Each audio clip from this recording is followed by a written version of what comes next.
Pentiment is a game that's tailor-made for me. The usual trappings of being a narrative-driven game with a strong emphasis on choices and consequences aside, Pentiment is especially appealing to me because of its theming. It's really not all that often that we get a lot of video game stories using real-world medieval history as its foundation. Note that I said real-world history and not medieval fantasy, and Pentiment's choice to tell a murder mystery story set in a fictional 16th century Bavarian town is dripping with enough real-world history and historical authenticity that it makes my not-so-inner history geek giddy with joy. Simply put, Pentiment is an amalgam of all the things I love in a video game, but it's made all the better because of its attention to detail and careful presentation of that time period in such a way that it pushes the game beyond merely being set during the Reformation and instead integrates its setting as a part of the game's story itself. But that's just the cherry on top of the sundae. Pentiment as a whole is a solid adventure game with some dialogue options and light character customization that does a lot to hold its own among the rest of Obsidian's deeply beloved library of games. It's a bit of a departure from their usual fare, but it's no less approachable and so well done that Pentiment is a very easy recommendation from me, even to people who aren't typically drawn to these sorts of titles. Make no mistake about it though, this is a niche title. As much as it's a beautiful tapestry of a game to play through, it can be slow-paced and a bit dense. But if you can appreciate taking the time to smell the flowers and enjoy your surroundings, then Pentiment may just be worth your while. First and foremost, the game's presentation bears discussion. Pentiment's look is certainly striking, opting to use the same medieval art style as seen in illuminated manuscripts from the era. Beyond simply being a unique look that bolsters the game's aesthetics, this works very well with the game's framing as a tale that is being uncovered in a lost medieval book, as the bright, vivid colors, minimalistic animations, and two-dimensional character movements all attest to.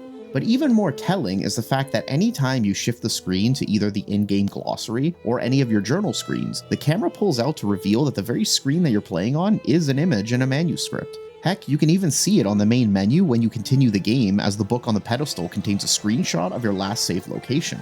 And that's not even mentioning the fact that the very animation used to transition between locations is the turn of the page of the very book that your character finds himself in. It's a nice touch that takes the style a step further than just being a mere aesthetic choice, and instead integrates it into the experience of playing the game itself.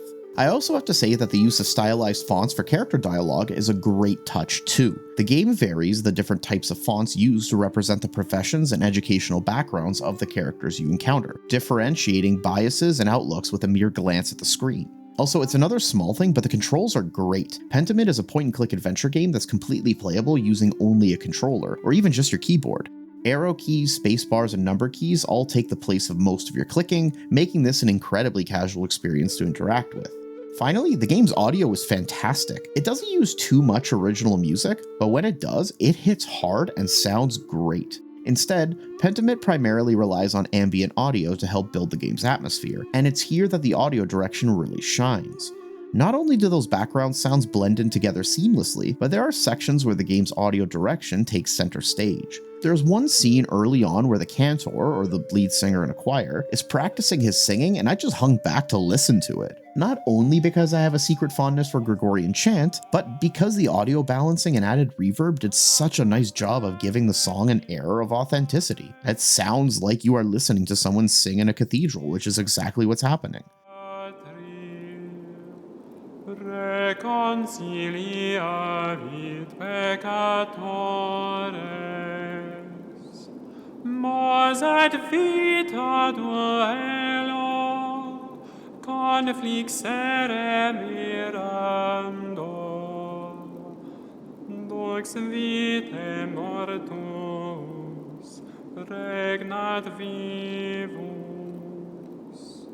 The same thing goes with some of the audio transitions moving between areas. Sounds will naturally fade out as you move away from them and replaced with louder sounds as you approach other areas of interest, making the whole thing sound so lush and natural.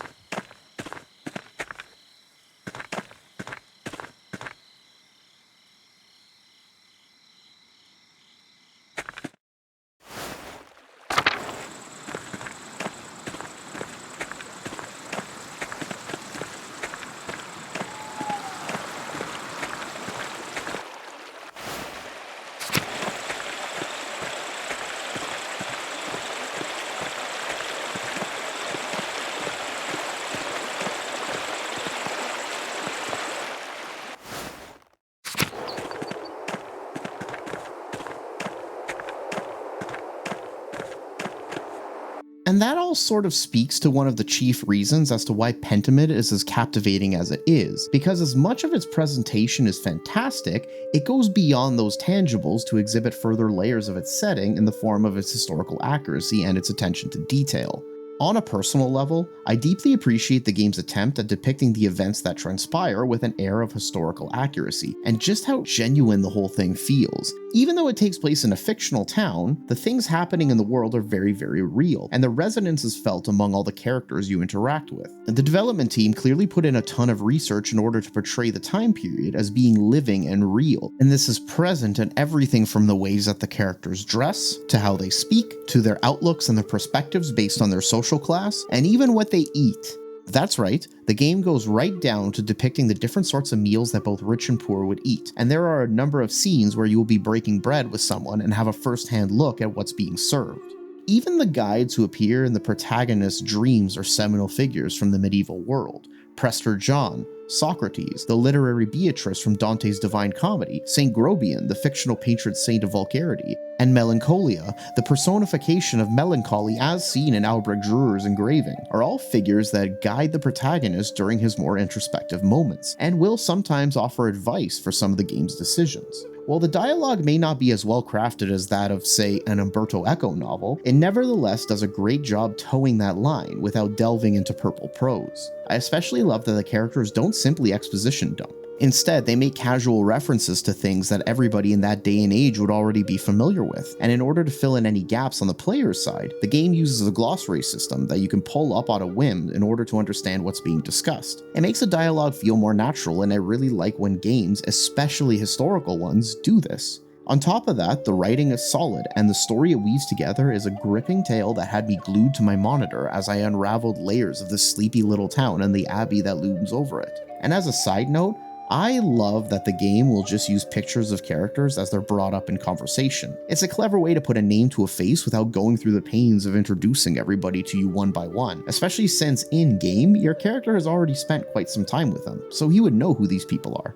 But the reason this all works so well is because of the objectives that the development team had when putting this game together. Pentiment was a pet project by Josh Sawyer, the longtime Obsidian stalwart and avowed medieval abu, or whatever term you want to use to describe a Middle Ages weeb. I mean, seriously, the man's not only got a history degree and specialized in the Holy Roman Empire, but his favorite novel is The Name of the Rose by Umberto Eco, which disseminates the concept of developing meaning in the world you live in by pitting rationality against dogma, all while trying to tell the story of a monk trying to solve a series of murders in an abbey. Gee, why does all that sound familiar? And his favorite video game is Darklands, a gritty and dark CRPG set in 15th century Bavaria that has a party of human warriors facing the very supernatural forces of evil that the Catholic Church spent a lifetime condemning. To say that these aspects influenced Pentiment's development would be an understatement. In fact, the game was originally pitched as an RPG inspired by Darklands to Obsidian boss Fergus Urquhart back when the two of them still worked at Black Isle Studios, but the game was, probably rightly, rejected for being too niche to sell well. Sawyer kept the concept in his back pocket and retooled it into a narrative adventure game with mystery elements, drawing from the likes of Night in the Woods and Oxenfree. He repitched the game after the release of Pillars of Eternity 2 Deadfire in 2018, and this is the version of Pentiment that we have today. What started off with a team of 2 people eventually expanded to 13, and those developers went out of their way to thoroughly research the history and the art of the era. They looked at illuminated medieval manuscripts in several California museums and libraries for inspiration, and even consulted with manuscript experts. That research allowed art director Hannah Kennedy to blend together those medieval illuminated manuscripts with early modern woodcuts and print to create the game's dazzling and memorable art style. The result of their work is apparent, and it goes a long way into Pentiment's presentation more than simply some novel graphics slapped onto an otherwise banal title. Insofar as to the Pentiment that we actually got, it isn't exactly groundbreaking in any real way. It plays just about as you would expect a modern adventure game would. And I say modern adventure because Pentiment is a game that is starkly different from the points and clicks from ages past. There is no inventory management to speak of, no moon logic puzzles, and very few barriers to progression. In fact, all of the game's barriers are narratively locked and can be very easily bypassed. The strongest check keeping you from doing so would be your own thirst for exploring every nook and cranny in the town the game takes place in, which I would actually encourage in a game like this because there are many facets and angles to the story as it unravels, and ultimately, the onus is on you, the player, to determine what the truth is when presented with a series of conjoining mysteries that intertwine as you get further and further into the game's plot. Pentiment may not be groundbreaking in this regard, but it doesn't need to be. The game's focus isn't on the destination, but the journey, as cliched as that sounds, and its strengths are nested in the weight of its writing and narrative. What the actual outcomes of your choices are matter less than the reasons why those choices were made in the first place, and it's in this regard that Pentiment excels at. Pentiment's story takes place over 3 acts that span 25 years, all of which take place in the same location, the imperial town of Tassing, as well as the abbey that overlooks it.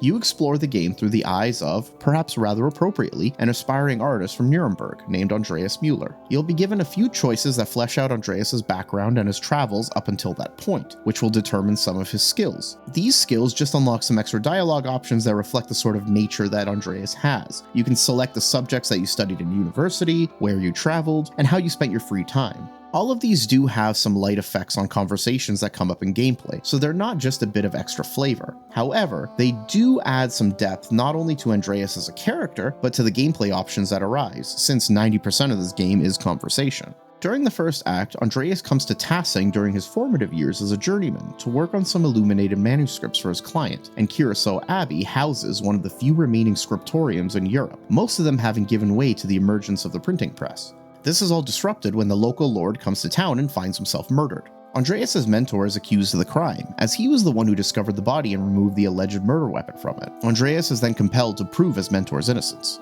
Following this ordeal, Andreas returns to the town 7 years later, after he's become a master artist, but he isn't quite ready to return home just yet. A second murder takes place while he's visiting Tassing, compelling Andreas to once again get to the bottom of it and see if there's any connection to the one that occurred during his first sojourn. Returning to the town during the second act, as well as exploring it during the third, all give you an intimate look at how the people dwelling there change over the years, and you can see firsthand how the ravages of time can influence and change the people who lie at the center of these murders. To do so, you're going to be spending a lot of time running back and forth talking to people to discover the secrets that lay buried in and around Tassing. The meat of the gameplay revolves around the town and engaging the people in conversation, uncovering secrets, and occasionally trying to convince them to do things. And of course, there are choices to be made while having these conversations with people. Lots of them. Some of these choices you make are pretty inconsequential. Others are seemingly inconsequential decisions that have long-term ramifications. Sometimes these ramifications are banal, like an extra bit of dialogue for feeding a cat in an earlier act. Other times they will direct the course of gameplay. Without going too heavily into spoilers, I will say that giving a child a particular gift will determine how they grow up later in the game, so choose wisely. But then there are the choices that are much more readily apparent. Well, almost. Some choices you make have a little text bubble that pop up and says, "This will be remembered." These outcomes are usually brought up again during the segments of the game where you're required to make a persuasion check. The way that persuasion checks work in Pentiment is pretty different to how most games handle them, in that Pentiment uses a binary system where you either pass the check or fail it without any kind of random roll whatsoever. Rather, your ability to succeed is calculated by how you handled yourself in prior conversations. As in, anytime somebody remembers your actions, that means you either got a bonus or a penalty working towards the outcome of your persuasion check with that person. You just don't have the luxury of knowing which one it is in the moment. So when the time comes to try and persuade someone to do something or to give you information, there's this bar that appears to the side of the screen. If it's fully blue, you'll pass the check. If the bar is not full, you'll fail it. Simple as. The game does outline the decisions you've made up to that point and the weight that each one carries, for example, so it doesn't leave you completely in the dark. However, the system is still largely based on trial and error. While it doesn't directly remove player agency from the equation, it does sometimes creep on you when you're not paying attention. But I do want to emphasize that this isn't a bad thing. Rather, the characters in the game are merely responding in kind to how you conducted yourself in one manner or another. If anything, it adds strength and personality to the NPCs and creates a level of consistency in the game world, compounded with the fact that the game uses a single save file and constantly autosaves without the option of saving manually, and it really puts a lot of weight on the choices you make. The game also makes the most of its choices and consequences style of play by creating a number of scenarios that are locked behind certain periods of time throughout the day. You naturally need to sleep at night, and you need to eat during the designated eating hours. Furthermore, you're actually on a time limit, and some of these decisions are only available during a certain time of the day, which are measured in the game as canonical hours. Some investigative threads will take up the entire block of time in that point of the day, and they can't be completed simultaneously as you only have so many days to complete your objectives. So while there are many story strings for you to investigate these murders, you won't exactly be able to see them all in a single run. You need to be selective of what leads you want to follow in order to progress.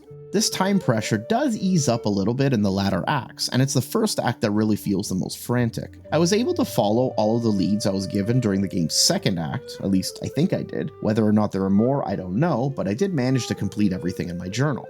However, I did some of the conversations before doing certain events, which did lock me out of passing some persuasion checks, so I didn't get all of the information I was looking for. Still, once you figure out that looking into these leads will move time and conversations with characters don't, you can partition your time a lot better and do a better job of pacing out your investigation. This leads into what I suspect may be the biggest sticking point with the game and some players, in that it wouldn't surprise me to see some complaints about the game's pacing. While I personally found the game's pacing to be on point, even with all of my diversions and off the beaten path conversations, I can still see its somewhat slow progression and heavy reliance on dialogue to be a turnoff for some. It also doesn't do a particularly great job of highlighting the time restriction or the fact that you're barred from doing certain tasks until certain parts of the day, which may further this issue. Nor is the game's writing perfect. It does sometimes fall into common video game traps, like dialogue trees not necessarily reacting if certain conversations don't happen before certain events, or vice versa. Basically, Pentiment doesn't account for every possible sequence of play that may occur, which is no different than any other video game, sure, but I still feel the need to point it out since it can be ever so slightly jarring when it does pop up, even if it's a very rare phenomenon. But the game's narrative is otherwise so strong that issues like these are easily overlooked, and your attempts to apprehend the murderer become so engrossing that it dominates your attention in the best way possible. The ultimate goal is to present your accumulated evidence at the end of the first two acts and point your finger at one of several potential killers, and the game will even go so far as to conveniently summarize all of your findings when it comes time to make your decision. What's really clever about this system is that, to the best of my knowledge, there is no canonical murderer. Instead, it's up to you to select the person who you think is the culprit based on the evidence that you find the most compelling. In a way, this idea emphasizes the nature of the game's choices being meaningful, insofar as you create the meaning of it yourself. As I said before, the actual identity of the murderer is less important than the information you discover and the decisions that you make along the way. At the same time, however, the game has a penchant for making even seemingly inconsequential choices have some fairly long-term ramifications, thus making each choice feel as if it has a certain weight, even if, in a bizarre paradox, those decisions don't really matter all that much or have too strong of an influence over the game's ending. Yes, the ending can be modified by your choices, but there's only one person who lies at the source of all these problems, which doesn't change on subsequent playthroughs. But since the game is an exercise in the exploration of ideas and the construction of meaning and the role that the truth plays in a world where the convenient lie may be preferable, as well as underlying themes of an unlikely course of action being part of a greater divine plan, Pentiment ends up examining your decisions both through its immediate effects on the story, as well as in a quasi-meta-narrative sense. And given as to the fact that this game is so heavily inspired by The Name of the Rose, to the point where there are some very obvious parallels between this story and that one, including some not so subtle references, none of that should be surprising. In fact, to me, Pentiment sort of feels like a video game adaptation of the novel in a certain manner of speaking. Sure, the dialogue may not be quite as deftly written as that goes, and it certainly feels a bit more modern than the characters of his novels, but Pentiment's cast still feels so vividly and realistically realized that they still team with the same level of historical authenticity and realness, all because the game succeeds in its goal of weaving its narration into its gameplay and making the two of them inseparable. And that, in a nutshell, is Pentiment. I went into Pentiment thinking that it would be a decent little historical adventure game, and I left thinking that it's easily one of the best narrative experiences I've had in the past few years. It honestly hits me in a similar way that Disco Elysium does, albeit within a different genre. It also isn't quite as innovative as Disco is, but the focus that Pentiment has on its historical authenticity, its attention to detail, and its desire to tell a damn good mystery story make it just as memorable, if playing it a little bit more traditionally. Pentiment for me is an easy recommendation, and I urge you to give it a go. It's on Game Pass if you don't feel like spending the 25 Canadian dollars that it's going for, but even at full price, you'll be hard pressed to find a better deal for a game of this size and stature. It may not win any kinds of Game of the Year awards, but I think Pentiment will be one of those games that people will be talking about further down the line when it catches on with a larger audience, which is something that this rich little medieval choice and consequences mystery game more than deserves. Immolen Christiani, Agnus redemit oves, Christus innocens Patri, reconciliavit peccator.